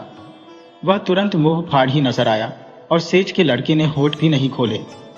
मुंह फाड़ने वाले पति की पीठ ठोकते हुए गडरिया बोला, वाह रे पट्टे, तुझ जैसे सत्यवादी आदमी को इन मूर्खों ने इतना परेशान किया। मन ही मन में गडरिया समझ गया था कि जो आदमी इतनी बड़ी लाठी अपने मुंह में रखने को तैयार हो, वह कोई साधारण आदमी नहीं हो सकता। अगले ही पल गडरिया बोला, अभी थोड़ी गुंजाइश बाकी है, मेरी एक और परीक्षा है। गडरिया की भेड़ें काफी दूर दूर अलग अलग चल रही थी और उनकी तरफ इशारा करते हुए गडरिया ने कहा, मैं 7 तालियां बजाऊं, तब तक इन सारी भेड़ों को घेर कर इस पेड़ के नीचे ले आओ। जो इकट्ठा कर दे वही सच्चा। गडरिया के कहते ही उस भूत ने बवंडर का रूप धरकर 5वीं ताली बजाने से पहले ही सारी भेड़ों को इकट्ठा कर दिया। इधर सेठ का लड़का मुंह लटकाकर खड़ा रह गया, वहां से हिला तक नहीं। गडरिया बोला, शाबाश, सच्चे पति के अलावा इतना जोश और इतनी ताकत भला किसमें हो सकती है? गडरिया अब पूरी तरह से समझ चुका था कि यह आदमी अवश्य ही कोई मायावी है। फिर गडरिया ने कहा, अब एक आखिरी परीक्षा और कर लो, उससे पहले थोड़ी प्यास बुझा लो। गडरिया ने अपनी पानी की बोतल निकाली और सारा पानी पी गया। फिर पेट पर हाथ फेरते हुए कहने लगा, 7 चुटकियों के साथ जो इस बोतल के अंदर घुस जाएगा वही असली पति होगा और रानीवास का मालिक होगा। असली भूत को बोतल के अंदर घुसने में कुछ भी वक्त नहीं लगा। ये कर्तव्य तो वह जन्मों से जानता था। भूत के बोतल में प्रवेश करते ही गडरिया ने एक क्षण भी व्यर्थ नहीं किया और ढक्कन से बोतल का मुंह बंद कर दिया। फिर उसे कसकर रस्सी से बांध दिया। पंचों की ओर देखते हुए वह बोला, लो, न्याय हो गया। कितना समय लगा न्याय करने में? मेरी पानी की बोतल तो जाएगी, पर न्याय करना मंजूर है। चलो, अब सब चलकर इस बोतल को नदी के हवाले कर दें। सेठ का लड़का खुशी से झूम उठा। विवाह से भी 1000 गुना अधिक आनंद उसे आज हो रहा था। खुशी से कांपते हुए उसने अपनी अंगूठी खोलकर गडरिया के सामने रख दी। गडरिया उसकी बात बिना कहे ही समझ गया, पर अंगूठी कबूल नहीं की। बोला, मैं कोई राजा नहीं हूं जो न्याय की कीमत वसूल करूं। मैंने तो अटका हुआ काम निकाल दिया, और यह अंगूठी मेरे किस काम की? ना तो मेरी उंगली में आती है और ना ही मेरे डंडे में। यह बेकार की वस्तुएं तुम अमीरों को शोभा देती हैं। अब कहीं जाकर भूत को गडरिया के इस न्याय का पता चला, पर अब हो ही क्या सकता था। बात काबू से बाहर हो चुकी थी। बोतल के भीतर से वह चिल्लाया, बापू, मुझ पर दया कर, एक बार बाहर निकाल दे, जिंदगी भर तेरा गुलाम रहूंगा। पर भला अब भूत की बात कौन सुनता। उत्साह से सभी लोग नदी के किनारे पहुंचे और बोतल को ऊंची ऊंची लहरों में फेंक दिया। इसके बाद बस्ती के लोग, सेठ और सेठ का लड़का वापस अपने गांव लौट आए। हवेली में घुसते ही सेठ का लड़का सबसे पहले अपनी पत्नी के कमरे में गया और सारी कहानी उसे कह सुनाई। पत्नी पत्थर की मूर्ति की तरह गुमसुम सी सुनती रही।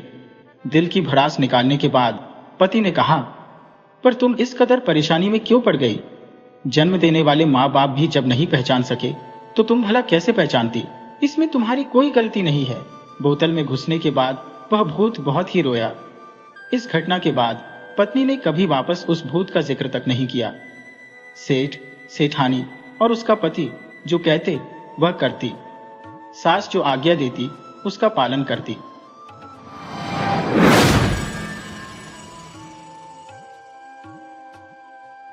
चांदपुर नामक ग्राम में एक व्यापारी लाला चंद्रनाथ अपने परिवार के संग रहता था, जिसमें उसका युवा पुत्र इंद्रनाथ और बहू सुमित्रा सम्मिलित थे। चंद्रनाथ का एक परम मित्र महेंद्र भी था। एक दिन महेंद्र ने देखा कि चंद्रनाथ बहुत चिंतित दिख रहा था और पूछा, क्या बात है चंद्रनाथ, तुम अत्यंत चिंतित प्रतीत हो रही हो। चंद्रनाथ ने उत्तर दिया, मैं आमदनी बढ़ाने के बारे में सोच रहा हूं। सोचता हूं कि दुकान का कार्य इंद्र को सौंप दो और स्वयं कुछ समय के लिए बाहर जाकर व्यापार करो। महेंद्र ने कहा, भाई, कोई भी कार्य करने में कोई बुराई नहीं है, परंतु तुम्हारी दुकान का व्यवसाय तो अच्छा चल रहा है, तुम्हें कहीं बाहर जाकर व्यापार करने की क्या आवश्यकता है। चंद्रनाथ ने उत्तर दिया, महेंद्र, तुम नहीं समझोगे, आमदनी जितनी अधिक हो उतना ही अच्छा है। ठीक है, जब भी व्यापार के लिए निकलने का विचार हो मुझे भी याद कर लेना। मुझे भी अपने घर में कोई कार्य नहीं है, मैं भी तुम्हारे साथ घूम लूंगा। लाला चंद्रनाथ को न केवल पैसों की भूख अधिक थी, बल्कि वह अपने दोस्तों पर भी फिजूल खर्च करने से बचता था। इसीलिए उसने कहा, तुम भी चलोगे, परंतु मार्ग में खर्च करने के लिए तुम्हारे पास पैसे हैं। महेंद्र ने कहा, इसकी चिंता मत करो, मेरे पास पर्याप्त धन है कि मैं आराम से 1-2 महीने तुम्हारे साथ घूम सकता हूं। तब चंद्रनाथ ने उत्तर दिया, ठीक है। और फिर एक दिन दोनों मित्र अपने परिवारों से विदा लेकर यात्रा पर निकल पड़े। मार्ग में महेंद्र ने कहा, खाने पीने के लिए मैंने अपने पास सामान रख लिया है, तुम्हारे पास तो है ना। चंद्रनाथ ने कहा, मित्र, मेरे पास धन है, जब मेरी इच्छा होगी और भूख लगेगी मैं कुछ खरीद कर खा लूंगा। यात्रा लंबी थी और दोनों को भूख लगी। चंद्रनाथ के पास भोजन नहीं था और मार्ग में उन्हें कोई भोजनालय भी नहीं मिला। तब महेंद्र ने अपने भोजन से चंद्रनाथ को भी भोजन दिया। दोनों ने भरपेट भोजन किया। महेंद्र ने कहा, देखा मित्र, पेट भोजन से ही भरता है और प्यास पानी से ही बुझती है, पैसों से नहीं। पैसा हर चीज का इलाज नहीं है। महेंद्र की बात सुनकर चंद्रनाथ बहुत चिढ़ गया और सोचने लगा, यह महेंद्र तो पैसों की कदर नहीं करता, इसे सबक सिखाना ही होगा ताकि इसे पैसों का महत्व समझ में आए। इसके बाद वे चलते चलते एक कस्बे में पहुंचे। वहां पर महेंद्र और चंद्रनाथ ने एक सराय में कमरा लिया और वे सो गए। लगभग आधी रात को लाला चंद्रनाथ की आंख खुली और उसने देखा कि महेंद्र गहरी नींद में सो रहा था। चंद्रनाथ सोचने लगा कि यह अच्छा मौका है, अगर मैं महेंद्र का सारा पैसा गायब कर दूं तो उसे पैसे का महत्व समझाने में आसानी होगी। यह सोचकर चंद्रनाथ ने महेंद्र की गठरी से उसका सारा माल और धन चुरा लिया। सुबह हुई तो दोनों मित्र उठे। महेंद्र को सपने में भी यह आशंका नहीं थी कि उसका दोस्त चंद्रनाथ भी उसका धन चुरा सकता है, इसलिए उसने अपना सामान तक नहीं देखा और दोनों चल पड़े। लाला चंद्रनाथ ने कहा, यहां से हम धवलपुरी गांव चलेंगे, किंतु हमारा रास्ता बड़ा ही दुर्गम है, तो हमें घोड़ों पर बैठकर तय करना होगा। वे दोनों चलते चलते एक घुड़साल में पहुंचे, जहां वे घोड़े किराए पर ले सकते थे। चंद्रनाथ और महेंद्र ने अपने अपने लिए घोड़े पसंद किए और फिर घुड़साल के मालिक के पास घोड़ों का किराया देने पहुंचे। लाला चंद्रनाथ ने तो अपने घोड़े का किराया दे दिया, परंतु जब महेंद्र ने अपनी गठरी खोली तो वह सन्न रह गया। ओह नहीं, मेरा सारा धन गायब है, अच्छी तरह से देख लो महेंद्र, धन तो तुम्हारी ही गठरी में होना चाहिए, ऐसे अचानक भला कैसे गायब हो सकता है। मैंने बहुत ही अच्छी तरह से देखा है मित्र, मेरा धन गायब हो चुका है। फिर तुम घोड़े किराए पर कैसे लोगे मित्र? ऐसा करो, थोड़ा सा धन तुम मुझे उधार दे दो। महेंद्र की बात सुनकर चंद्रनाथ जोर जोर से हंसने लगा और कहने लगा, क्यों मजाक करते हो मित्र? जानते नहीं, उधार प्रेम की कैंची होता है। तुम्हें उधार देकर मैं तुम जैसे दोस्त को खोना नहीं चाहता, तब तो फिर मुझे अपना सफर यहीं पर खत्म करना पड़ेगा। ठीक कहते हो तुम, भला बिना पैसे के सफर कैसे हो सकता है? आखिर पैसा सबसे बड़ी चीज है, पैसा हर चीज का इलाज है, पैसे के बिना आप कुछ भी नहीं कर सकते। अब तो तुम मान ही गए ना मित्र। रसाल का मालिक उनकी बातें सुन रहा था। अचानक वह आया और बोल पड़ा, नहीं नहीं, पैसा कोई बड़ी चीज नहीं है, पैसा तो हाथ का मैल है जो आता जाता रहता है, बड़ी चीज है इंसानियत। आप घोड़ा ले जाइए महेंद्र जी, पैसे फिर कभी आते रहेंगे। इस प्रकार घुड़साल के मालिक तोताराम ने महेंद्र को बिना किराए के ही घोड़ा दे दिया।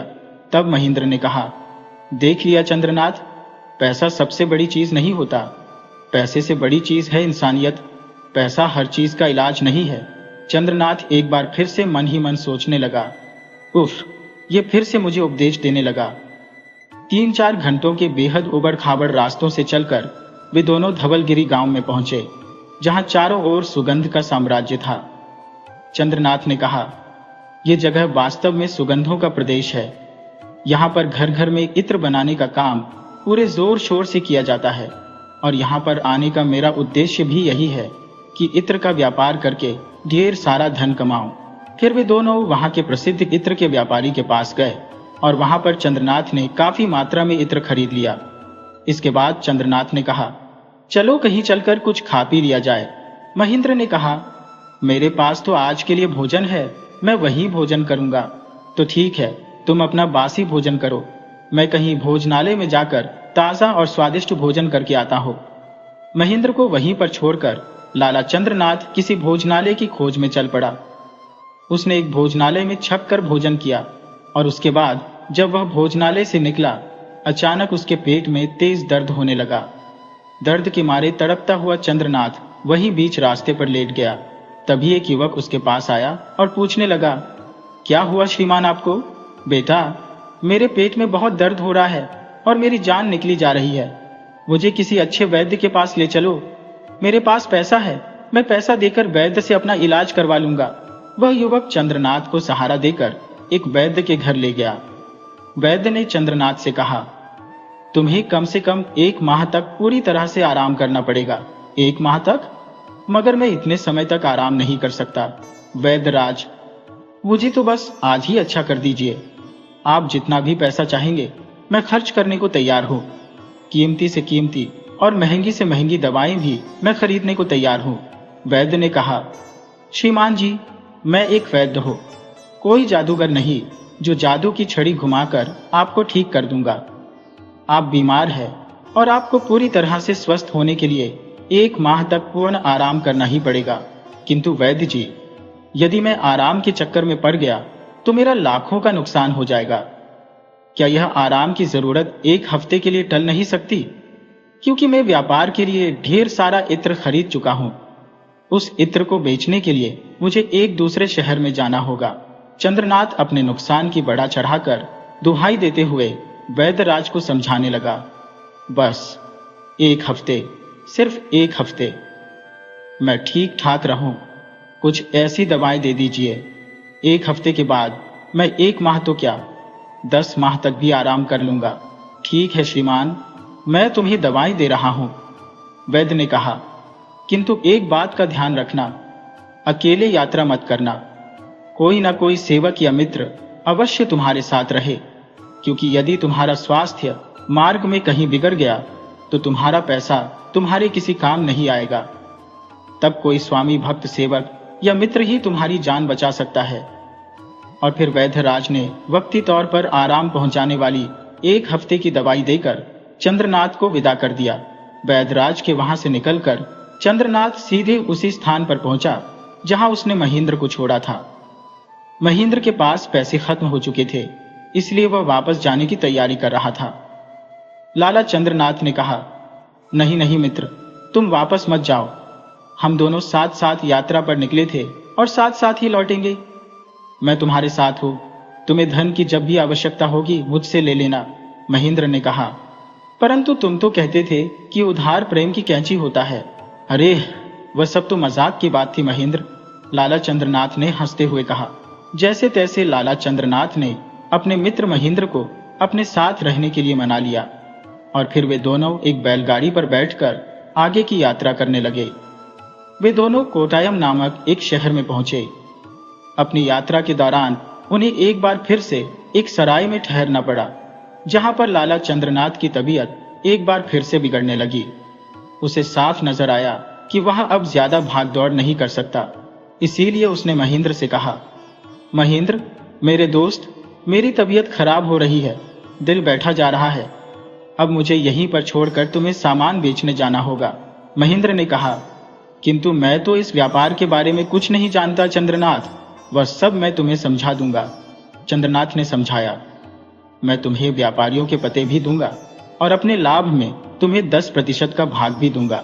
फिर चंद्रनाथ ने भली भांति समझाकर महेंद्र को इत्र के व्यापारियों से मिलने के लिए भेज दिया और खुद सराय में रहकर आराम करने लगा।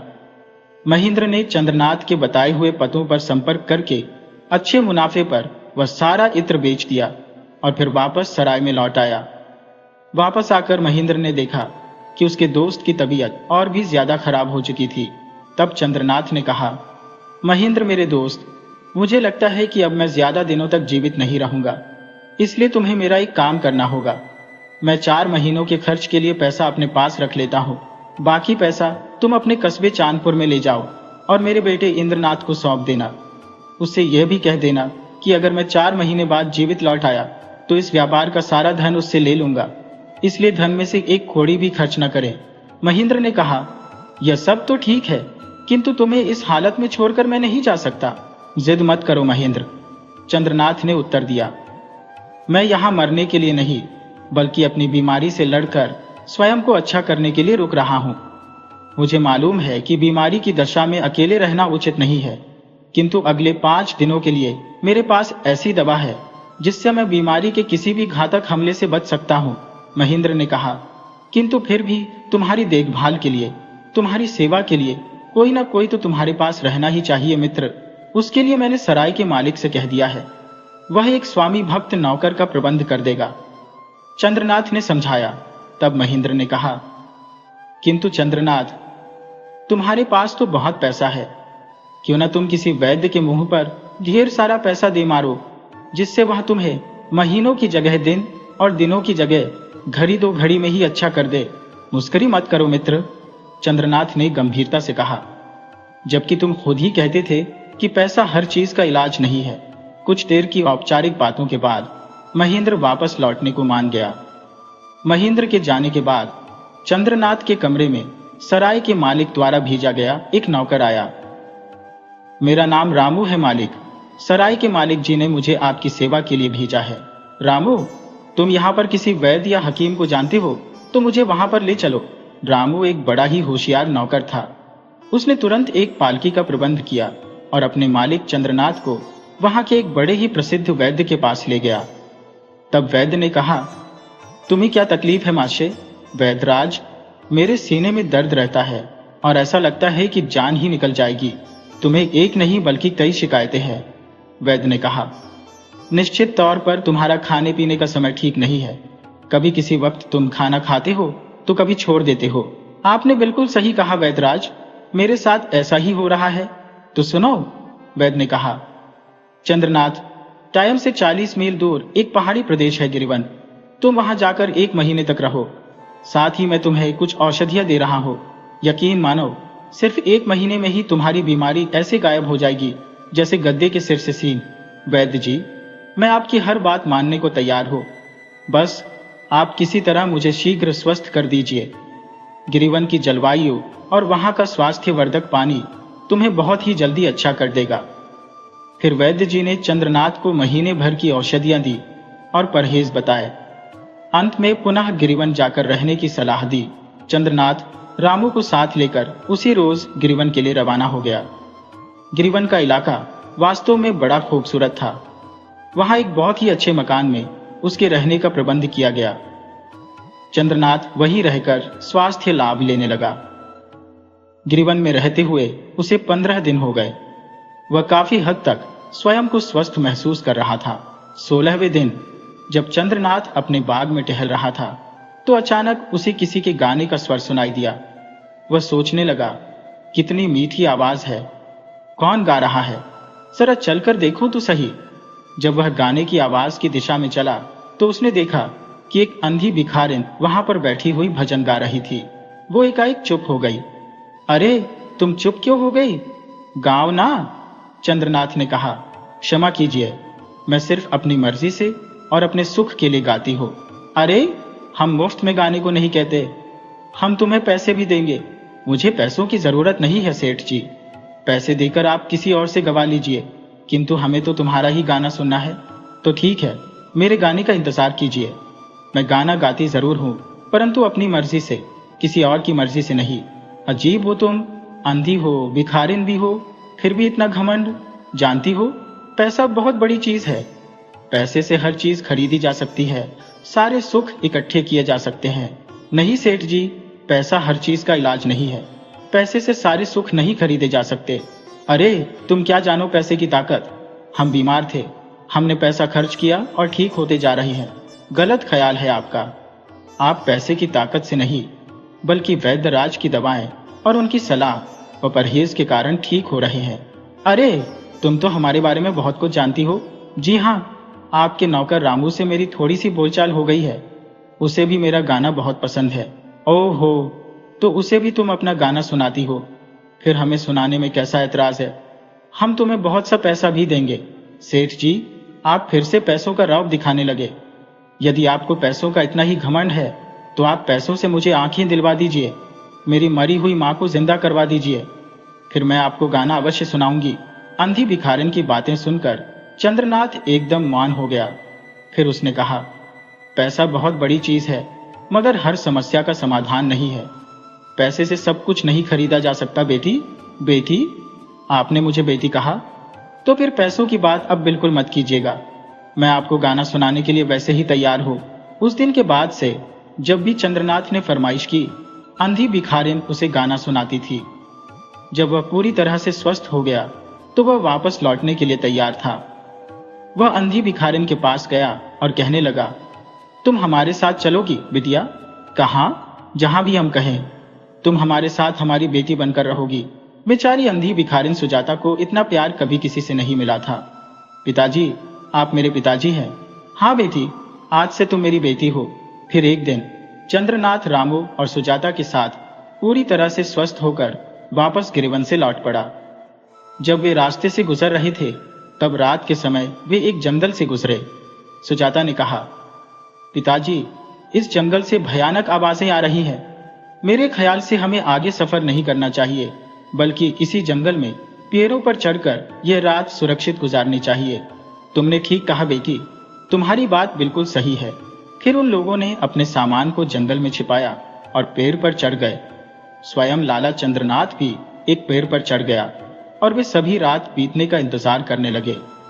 जब रात गहरी हो गई तो थोड़ी देर बाद अचानक जंगल में एक पगडंडी पर दो लोग आते हुए दिखाई दिए। लाला चंद्रनाथ की दृष्टि उन पर पड़ी। वे दोनों एक दूसरे से बातें करने लगे। एक ने दूसरे से कहा, अरे चोर बिगर, तुम यहाँ जंगल में? अरे दोस्त, ये सवाल तो मैं तुमसे करने वाला था।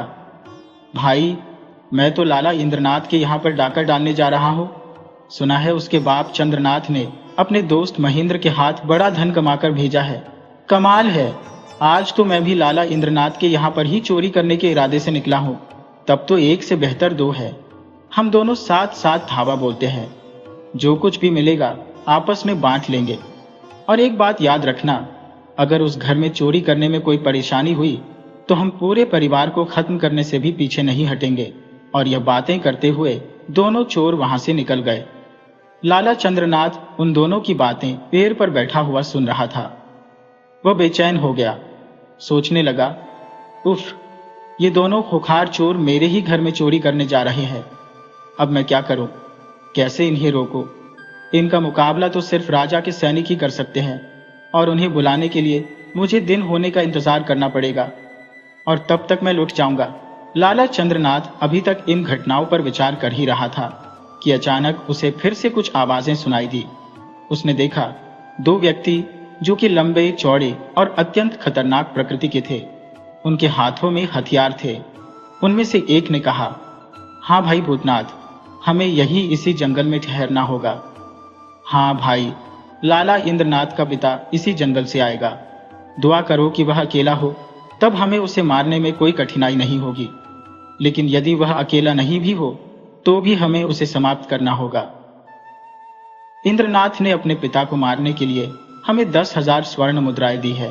फिर दोनों पेशेवर हत्यारे एक कोने में जाकर पेड़ के पीछे छुप गए। वहीं पेड़ पर बैठे चंद्रनाथ ने इन हत्यारों की बातचीत सुनी, जिससे उसका दिल धड़कने लगा। हे भगवान, मेरे ही पुत्र ने मुझे मारने के लिए हत्यारे भेजे हैं। वास्तव में अत्यधिक धन भी अच्छा नहीं होता। सोचते हुए लाला चंद्रनाथ इतना घबराया कि अपना संतुलन खो बैठा और सीधे पेड़ से गिर पड़ा।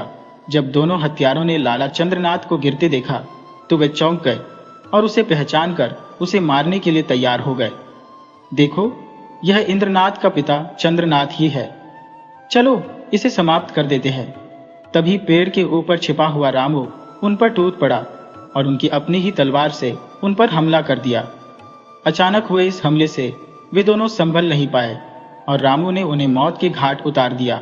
इसके बाद रामू लाला चंद्रनाथ के पास गया और कहा, मालिक, आपको कहीं चोट तो नहीं आई? नहीं पिताजी, आज से मैं तुम्हारा मालिक नहीं हो बल्कि तुम्हारा पिता हो और तुम मेरे पुत्र हो। इसके बाद रामू ने अंधी सुजाता को भी पेड़ से नीचे उतार लिया और सारी घटना विस्तार से बता दी। तब तक रात काफी बीत चुकी थी और सुबह की रोशनी छाने लगी थी। जब पूरी तरह से सुबह हो गई तब रामू ने लाला चंद्रनाथ से पूछा, अब किधर चलना है पिताजी? कहीं भी चलो बेटा, किंतु अब मैं चांदपुर नहीं जाऊंगा। सुजाता ने कहा, तो क्यों ना हमको टाइम लौट चलें? तुम्हारा विचार बहुत अच्छा है बेटी। मैं क्या कह सकता हूँ पिताजी, ये मेरी जन्मभूमि है, तो ठीक है, हम सबको टाइम लौट चलते हैं। इसके बाद लाला चंद्रनाथ का काफिला वापस कोटाइम की ओर रवाना हो गया। कोटाइम पहुंचकर चंद्रनाथ ने रामू से पूछा, बेटा रामू, क्या तुम मेरी बेटी सुजाता से विवाह करने को तैयार हो? पिताजी, मैं पहले से ही सुजाता को पसंद करता हूँ, मुझे इसमें कोई आपत्ति नहीं है। फिर चंद्रनाथ ने धूमधाम से उनके विवाह की तैयारी की और वहीं कोटाइम में रहकर उसने अपना व्यापार शुरू किया। सुखमय दिन बिताने लगा। वर्षों बाद संयोगवश एक दिन चंद्रनाथ को उसका दोस्त महेंद्र को टाइम में मिल गया। अरे चंद्रनाथ, तुम यहाँ पर हो? तुम्हें मालूम है तुम्हारे परिवार का क्या हाल हुआ? चोरों ने तुम्हारे घर पर हमला किया और तुम्हारे बेटे का सारा धन चुरा लिया। अब वह गरीबों की स्थिति में है। ओह, अच्छा हुआ, ऐसे कपूत को यही सजा मिलनी चाहिए थी। मैं अब अपने घर लौटकर कभी नहीं जाऊंगा। सचमुच महेंद्र, बहुत अधिक धन होना भी कोई अच्छी बात नहीं है। अब लाला चंद्रनाथ का मन पूरी तरह से बदल चुका था। वह गरीबों को दान पुण्य करने लगा और रामू तथा सुजाता को समझाता रहा, याद रखो, पैसा बहुत बड़ी चीज है लेकिन बहुत बुरी चीज भी है। ये अपनी संतान को भी दुश्मन बना सकती है। पैसा हर समस्या का समाधान नहीं है। इसके बाद लाला चंद्रनाथ ने रामू और सुजाता के साथ एक सुखमय जीवन बिताना शुरू किया।